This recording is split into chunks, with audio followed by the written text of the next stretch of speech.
Bienvenidos a la conferencia número 4, en donde hoy abordaremos el tema las convenciones escénicas.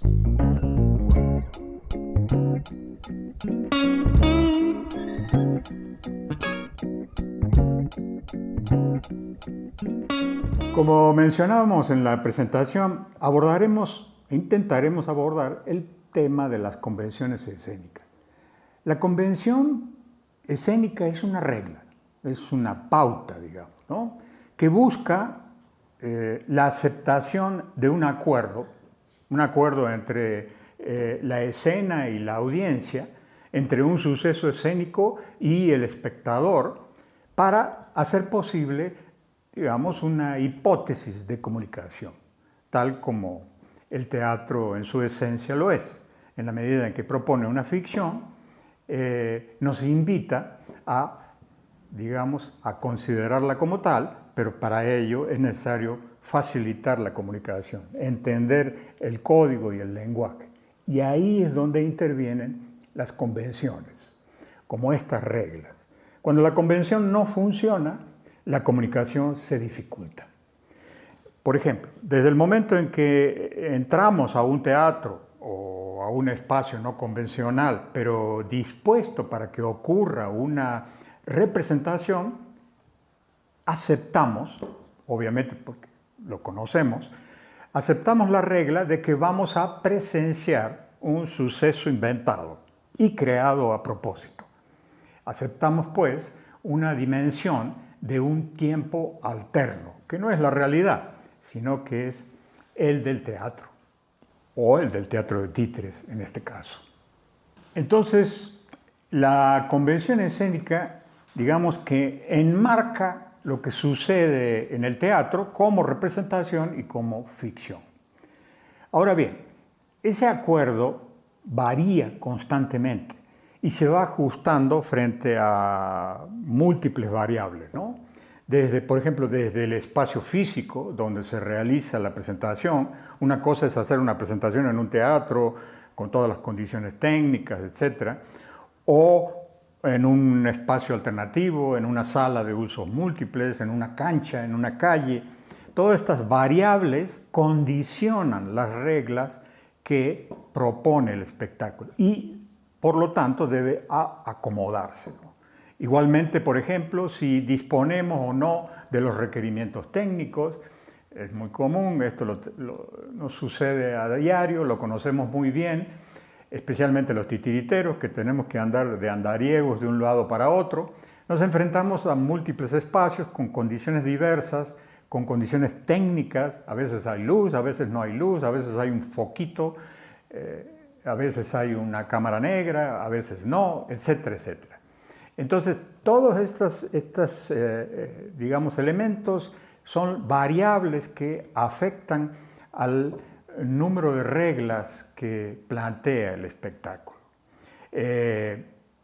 Hasta incluso podríamos decir que el público determina esto, y de una manera muy notoria.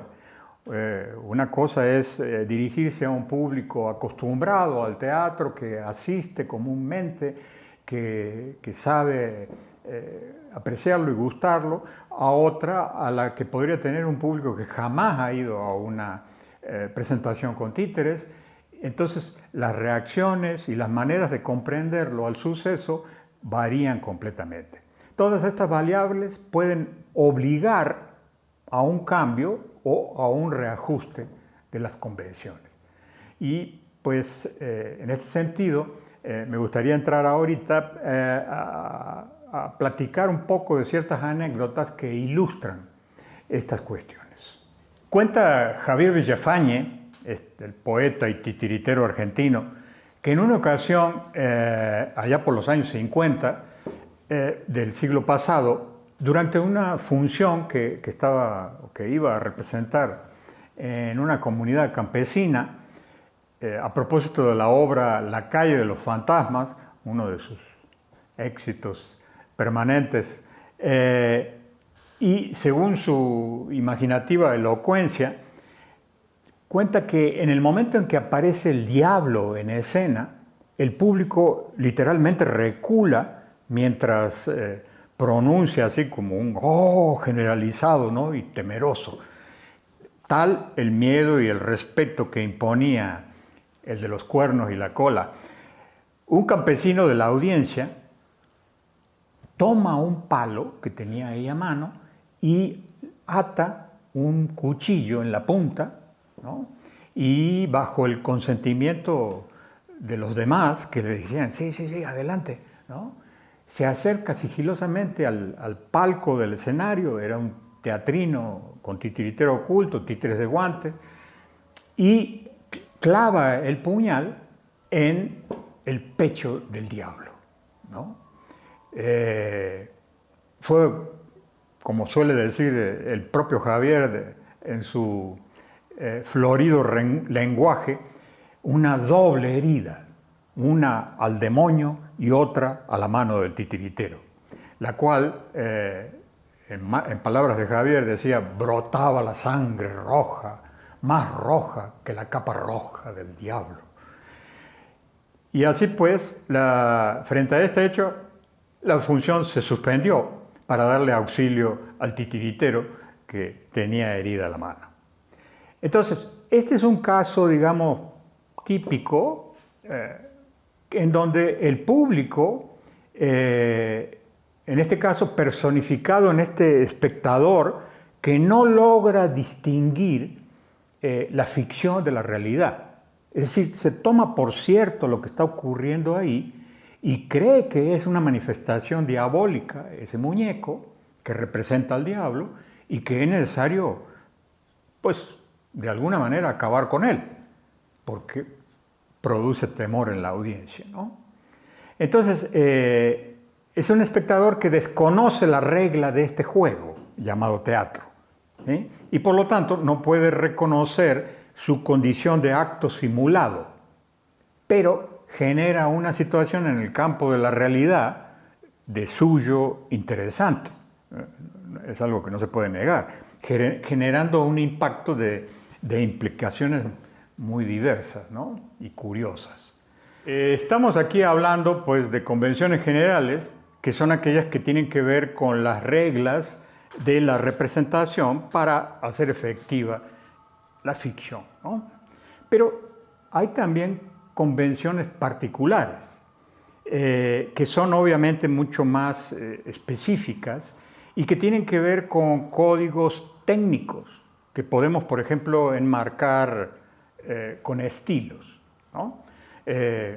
Por ejemplo, el estilo absurdo, ¿no? El género del absurdo, en donde, digamos, la particularidad del género que presenta una visión, digamos, distorsionada por esta propuesta de absurdo, de desatino, de cosa inusual y fuera del plano de la realidad cotidiana, requiere de una convención que permita aceptar este código para su comprensión, porque si no, inmediatamente le pondríamos un obstáculo, un pero, y nos resistiríamos a aceptarlo. Entonces la comunicación, por lo tanto, se clausura, ¿no? Otro ejemplo sería, por ejemplo, que fuera un estilo expresionista. Me viene ahora a la mente la imagen del cuadro del Grito de Munch, donde de alguna manera el ánimo del personaje invade todo su entorno, su mundo que lo rodea, ¿no? De esa misma manera podemos hacer, y de hecho lo hay, un tratamiento similar para las obras, en este caso incluso, por supuesto, obras de títeres, ¿no? Donde la situación que vive el personaje contamina todo el entorno. Los edificios están torcidos, los árboles caídos, las copas de las iglesias torcidas, en un mundo como desajustado que de alguna manera representa o nos manifiesta el ánimo que está viviendo, en este caso, el personaje o el conflicto que se desarrolla, ¿no? También podríamos atribuir o ver estas convenciones en, por ejemplo, en los tipos de títeres, ¿no? Las convenciones que establecen las técnicas. No es lo mismo la convención que establece el títere de guante que, por ejemplo, la marioneta de hilo o que el teatro de sombras. En fin, son distintos códigos, ¿no?, que es necesario aceptar para hacer posible la ficción. Entonces, se trata pues de distintos procedimientos y operaciones escénicas. Quiero poner otro ejemplo. Se trata en este caso de una escena de una obra titulada Al son de un corazón, del autor José Camacho, que yo hace ya muchos años pusiera en escena. Era precisamente la temática a propósito del encuentro de dos culturas, estamos hablando del año 1992. Entonces, en ella hay una escena que es una especie de sacrificio, de los sacrificios prehispánicos, que abrían el pecho y sacaban el corazón. Obviamente todo esto, la obra tenía un tono de humor un tanto sarcástico, un humor negro, pues. En esta escena se jugaba, digamos, con la figura de un muñeco de aproximadamente unos 50 centímetros de largo, que estaba amarrado supuestamente a una piedra, ¿no? Digamos, descubierto así para facilitar que pudieran quitarle el corazón, ¿no? Y a su lado estaba el personaje del sacerdote que llevaba a cabo la ceremonia y era un actor, es decir, a la escala de un actor, y usaba una máscara. Entonces, debo decir que en las numerosas funciones, una obra que por cierto tuvo mucho éxito, por fortuna, y hicimos muchas presentaciones, frente a distintos públicos, nunca se presentó ningún problema de comprensión, digamos, de esta escena, ¿no? Es decir, no generaba ningún ruido, por decirlo así, la diferencia de escala entre el actor y el títere, el muñeco, que era mucho más pequeño.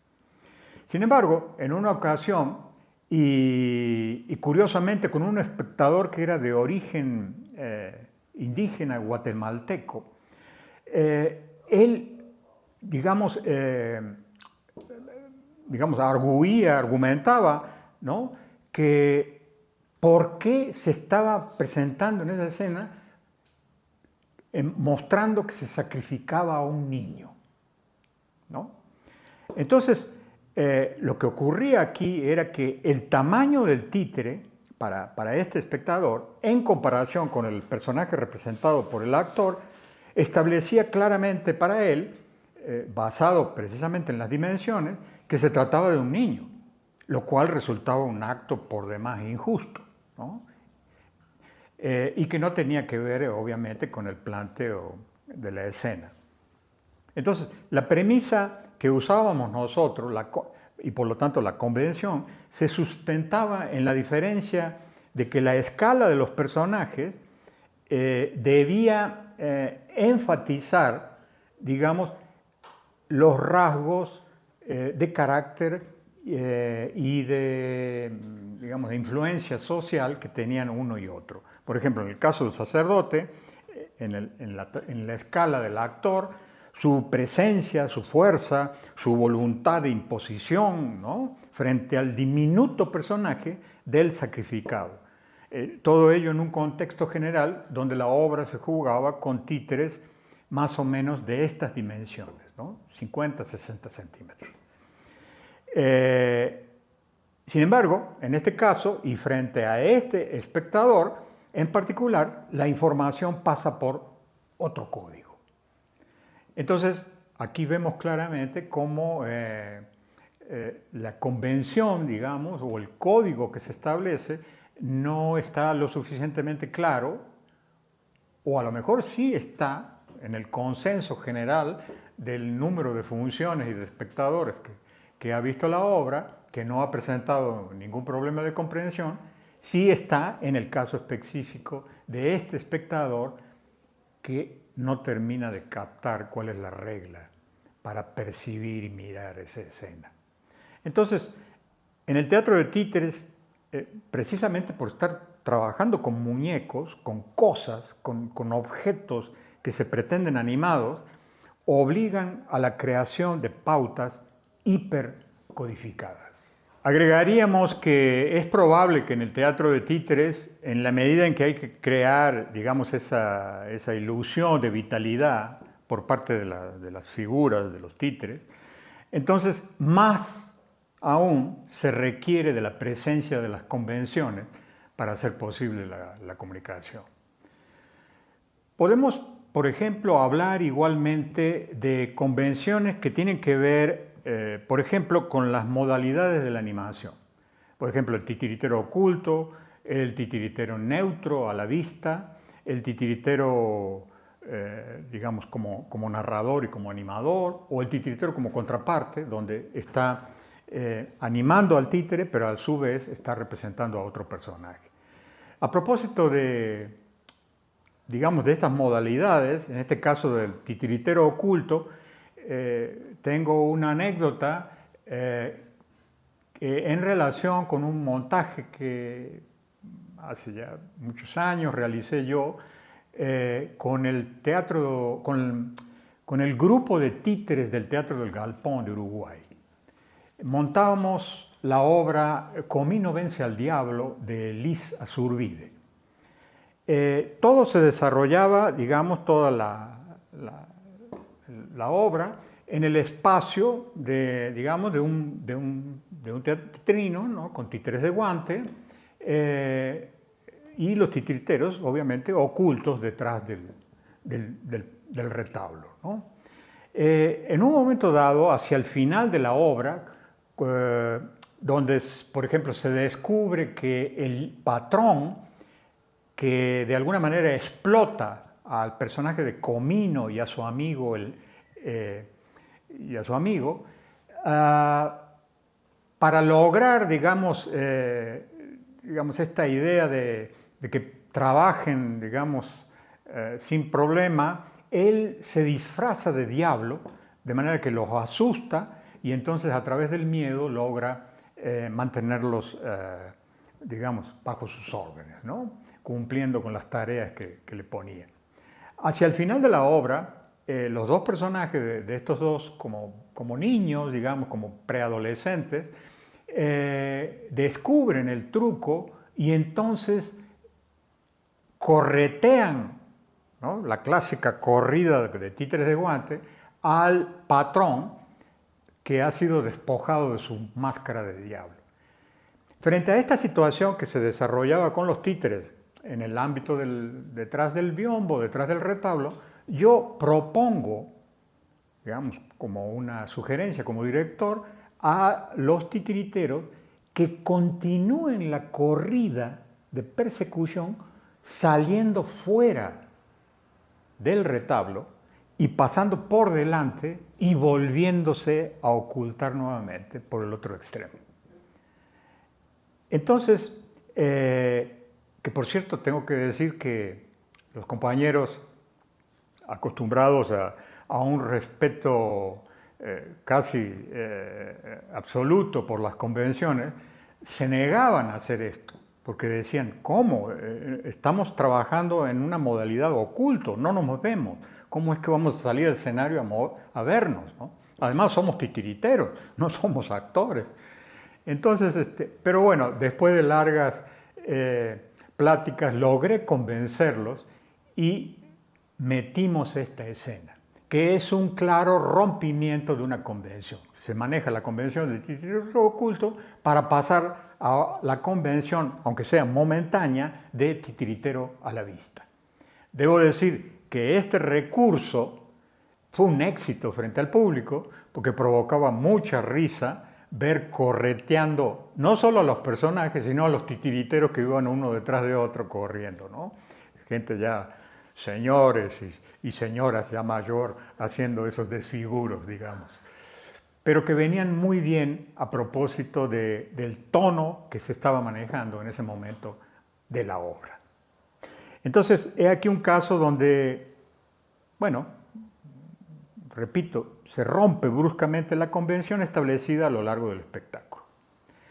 Se trata, pues, de una acción inesperada que genera una situación cómica, reavivando la tensión y el interés y revelando el truco, porque el truco queda obvio, ¿no? Sin menoscabo del desenlace de la historia. Entonces, durante la representación titiritera, el espectador acepta esas convenciones particulares.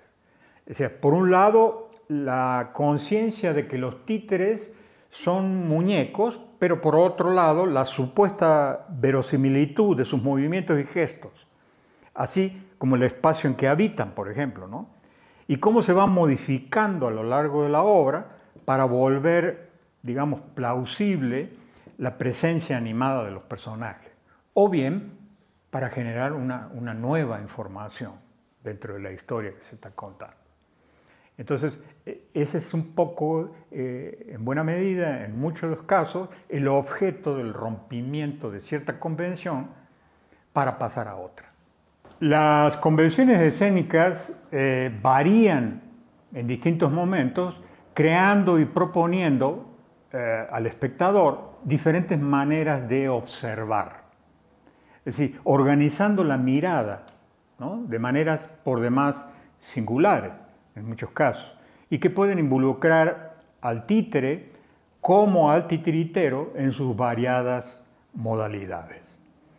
Por ejemplo, en una escena donde un títere está, en fin, narrando, contando su drama o lo que sea, intenta, por poner un ejemplo, intenta prender un cigarrillo, pero no puede, porque el títere, a menos que uno construyera un mecanismo muy particular que pudiera succionar y entonces jalar el aire para que prenda el cigarro, etc. Pero en este caso esto no es posible y entonces el títere rompe la convención y le pide al titiritero que está detrás de él, a la vista del público, que le dé una mano. Es decir, que tome el cigarro y lo prenda a él y luego se lo vuelva a pasar al títere. Entonces, digamos, esto es un rompimiento de la convención que establece el títere, en este caso un títere de medio cuerpo, bocón, para crear una situación que tiene un matiz cómico, obviamente, pero que lo que hace es que muestra el truco, ¿no? Nos revela un poco los secretos del procedimiento titiritero. Entonces, así como esto puede ser, por ejemplo, que de repente los elementos escenográficos que rodean o ambientan la escena se conviertan en personajes. Entonces, también esto es un rompimiento de la convención. O, como decía, descubrir el artificio o el truco del mecanismo. Entonces, la convención se va justificando por la congruencia, digamos, dramática y tonal de la escena, que ayuda a dar coherencia a la ficción en apoyo a la verosimilitud. Siempre hay que tener en cuenta que hay un nivel de verosimilitud, no en el sentido de una verdad que se apoya en un realismo que reproduce fielmente la realidad, sino una verosimilitud que con toda la fantasía y la ficción que aparece ahí, aún así yo digo, esta propuesta sí me dice algo, sí me hace sentido. En ese sentido, estoy usando la palabra verosimilitud, ¿no? Entonces, la acción es la que construye el vínculo con la convención, de acuerdo a lo que va pidiendo en su transcurso.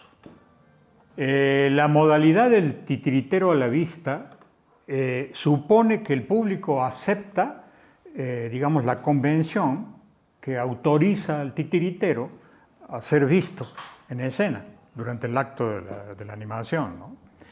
Ya sea este como neutro o como copartícipe, narrador o interpretando a un personaje. Pero esto no excusa digamos, la posible interferencia que provoca la imagen del animador en escena. Para que esta interferencia se salve, es necesario justificarlo dramáticamente, ya sea por razones argumentales propias de la historia, ¿no?, o por el uso eventual de elementos y acciones que responden a la propia dinámica que marca la animación. Entonces, la propia forma del trabajo del titiritero con el títere en el fenómeno de la animación, específicamente en lo que se refiere a la disociación de los movimientos, ¿no?, la manera como se mueve el títere y la manera como permanece neutro el animador, o bien interviene el animador y el títere permanece atento, los cambios de foco entre uno y otro. Fue este procedimiento, estos recursos, fueron los que probablemente generaron la aparición de una serie de juegos y convenciones escénicas, donde el proceso técnico, digamos, se vuelve parte de una expresión escénica, ¿no?, como parte del material dramático. Entonces, por decir un ejemplo muy simple, el títere, se está estableciendo la convención del titiritero neutro detrás del títere, por ejemplo, en un títere de técnica de bocón, y de repente le da la vuelta y encara al titiritero y le hace una pregunta, o le pide algo, o le pide que le ayude en algo, o bien el titiritero es quien interviene, quien se acerca al oído del títere y le dice, no, esto no es tal como lo estás diciendo, ¿no? Entonces, todos estos juegos, ya sean dramáticos, ya sean cómicos, etc., se prestan perfectamente bien para estos procedimientos y el lenguaje de los títeres, y donde seguramente esta propia manera de hacerlo es lo que generó estas posibilidades. Entonces, en otras palabras, digamos, el procedimiento de la animación, dado sobre la base de un desdoblamiento, donde se juega a partir de la convención de que son dos sujetos desvinculados, nos muestra, digamos, este permanente juego de distancia y de acercamiento, de sujeción y de rebeldía, de atadura y de libertad, y que como tal se convierte en el material dramático y por lo tanto lo singular del estilo titiritero. Bueno, pues esto fue a propósito del tema las convenciones escénicas. Fue un intento de una reflexión parcial, obviamente, que no acaba aquí, y que esperemos que dé alguna luz sobre el tema. Nos vemos en la próxima.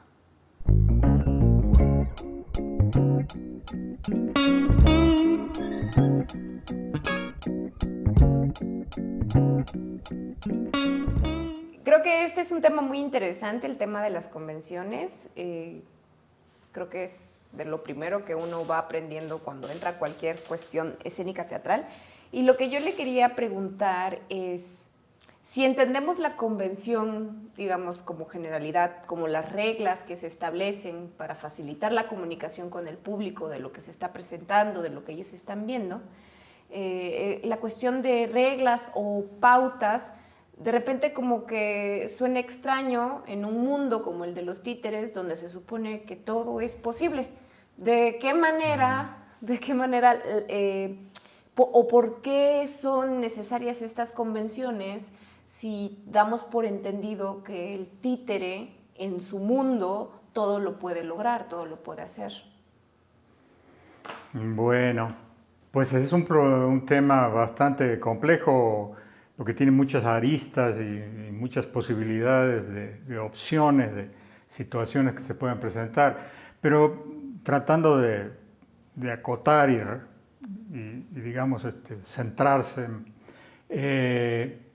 Por un lado, yo diría que mientras más posibilidades tiene el lenguaje, en este caso de los títeres, de expresarse de mil maneras diferentes, con formas y opciones distintas, más requiere, curiosamente, de una serie de reglas para entender este lenguaje, ¿no? Y va a ser posible esta comunicación. De otra forma, digamos, este mundo posible que podría proponer el títere puede ser un caos total donde no entiendes absolutamente nada, y como todo naturalmente le es posible de hacer, la locura más loca tiene que estar indudablemente justificado, ¿no? Justificado quiere decir no volver la expresión cuadrada, no volver la expresión como si fuera una fórmula matemática, 2 más 2 son 4, sino quiere decir ajustarse a la propuesta dramática específica que propone, digamos, la obra, ¿no? La obra específica, ¿no? Y cada obra es un reto particular. Por lo tanto, en cada obra necesitamos ver cuál es la convención que conviene utilizar o cómo afinar esto, cómo dejarlo en un punto claro, ¿no? De manera que, bueno, como decía, la comunicación se haga posible, ¿no?